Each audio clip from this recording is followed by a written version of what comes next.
part working with the industry. So allow me then, ladies and gentlemen, put your hands together to invite Sylvester Muli to come and make just some very brief remarks. And then after him, I want to invite the president of the Institute of Engineer Sharma, who will follow him. And then in that order, because I don't want to interrupt. Then after that, Your Excellency, we will have two people. I'm going to invite Judy to come and speak on behalf of the consultants that are actually supervising the works. I think it's important that you hear from the horses' mouths themselves on how how they're pushing on with the program. I'll come back later. Thank you. Your Excellency, the President, Cabinet Secretaries, Principal Secretaries, and all protocols observed. Good morning. Yeah, my name is Architect S.K. Muli. I'm the chairman of the Board of Registration of Architects and Quant Surveyors. This is a board that regulates the practice of architects and quant surveyors in the country. Indeed, this is a great moment because, Your Excellency, through the programs that we've created, you've given us opportunities that have never been seen before. Our architects and quant surveyors are greatly engaged throughout affordable housing programs, industrial buildings, schools, hostels, and many others. It's an opportunity that had never been seen before. And the professionals continue to support all these programs. We've got so far about 2,000 architects and 1,000 quant surveyors who are registered and who are able to undertake all these jobs. They have undertaken the programs that have already started, and also the graduates who have come out of universities and not employed have been given internship opportunities in these programs, and they are very busy, and they have got hopes that they can still also continue to get registered and continue supporting the nation. As the Board of Registration of Architects and Quant Surveyors, we've seen the government efforts in these programs, and in our last effort to review the scales of fees for architects and quant surveyors, we noted this and provided a clause that allows architects and quant surveyors to sit down with government and negotiate fees which are outside the scale of fees. But that is only for government projects, so that they can also be able to give support to these nice programs the government is undertaking. The prayer for the professions is that as we consider giving waivers to the contractors who also equally support the programs, we can also make a consideration that the fees that you are going to negotiate with these professionals, you consider a waiver so that the little you give them is not taken away by way of taxes. As we continue to support the nation to make everything affordable. We thank you very much for this effort, and we will success in all the programs we are taking. Thank you very much.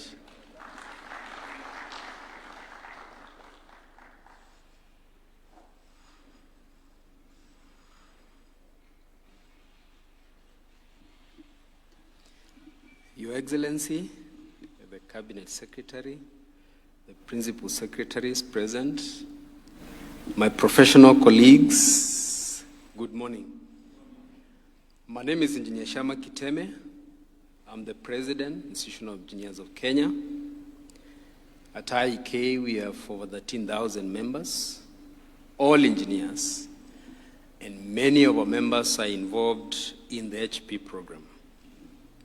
Your Excellency, we came together, architects, engineers, quantity surveyors, planners, and surveyors, so that we can be part of this initiative. And we are grateful for the provision to be involved. We are grateful for the promise it offers for our many graduate engineers, many professional engineers, many consulting architects. And I know the Borax chair has just mentioned about the issue of fees. But I also want to say that our colleagues who are involved in the program, they still hope that as this program continues to be rolled out, the set fees can be reconsidered so that we have something close to what we have in the statutes. Otherwise, we are 100% committed to supporting this initiative, Your Excellency, and there's so many students, so many graduates, they're very eager to be involved in this project. Otherwise, we're very honored that we can be part of this great initiative for this country. Thank you very much.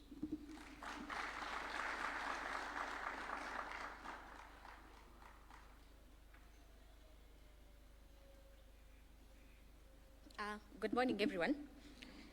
This is an ambush, Bwanahinga, but well, I will try and address just a few remarks on representing how it has been for this particular journey.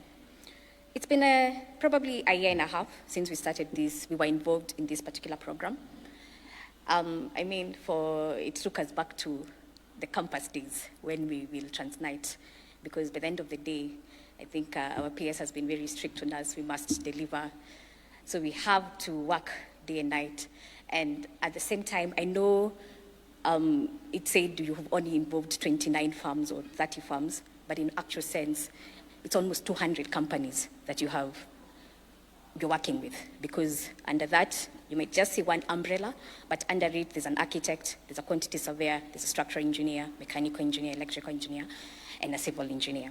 So out of these 200, I can assure you, for each and every firm, speaking for our case, we have definitely doubled the number of employees that we had initially.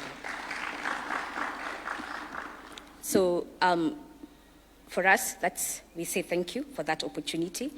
I know there's another person who will speak on this issue of the jobs, but on the very instance that has been provided for us, and we're grateful for that. Same thing, we've had the impact to take this to every corner of the country so that it's not just centralized in Nairobi, it has been centralized all over. Thank you very much.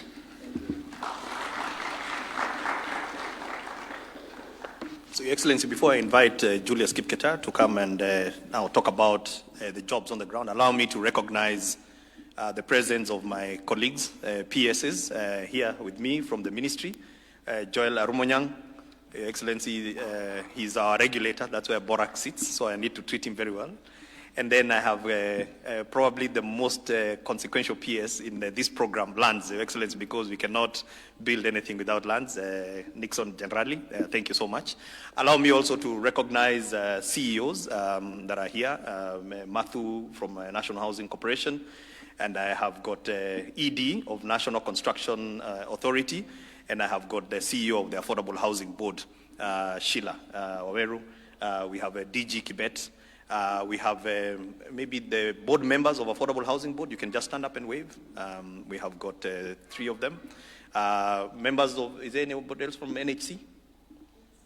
The chair of NHC, is he here? I didn't see him. Okay.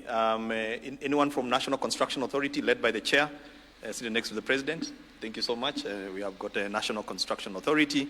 And then, thank you so much. The staff from the State Department of Housing, Your Excellency, if the government used to pay bonuses, these people deserve a bonus. They've really worked very, very hard. And then we also have the staff from Public Works. You can kindly stand. Thank you so much, the staff from Public Works. Anyone from Lands? Staff from Lands?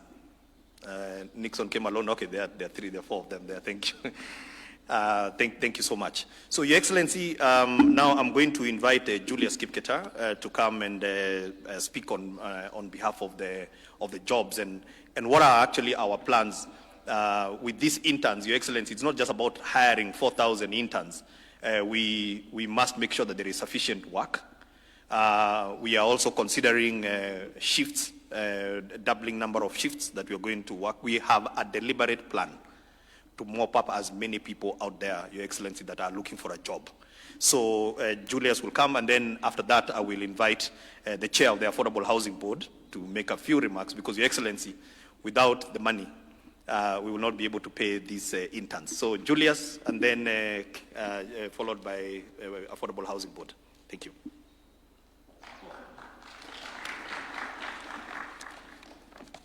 Your Excellency, first and foremost, we want to thank you for giving us this opportunity as consultants, mainly from the private sector.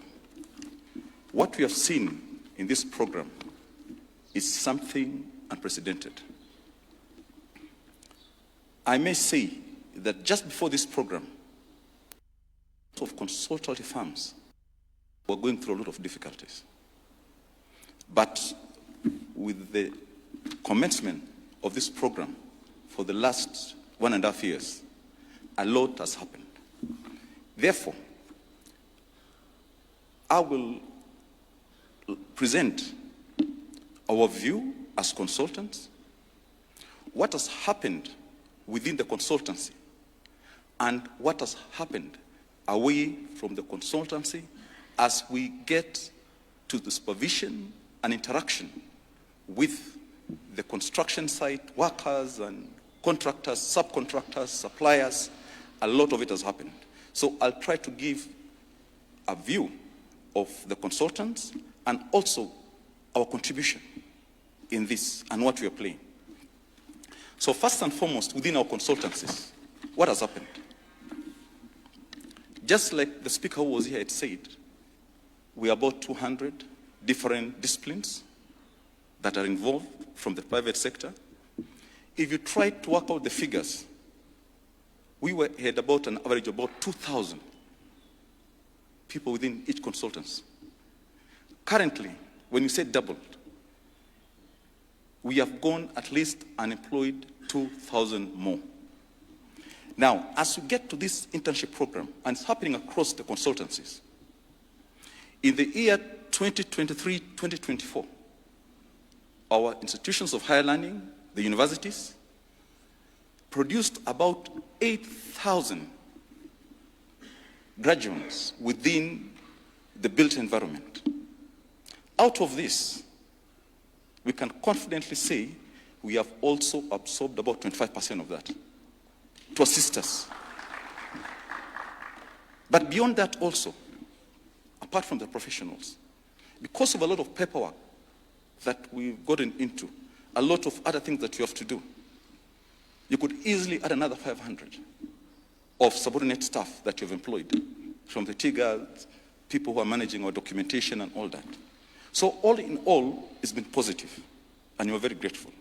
Now, looking forward from the consultancy, we think that it's a beginning of having mega consultancy firms in this country.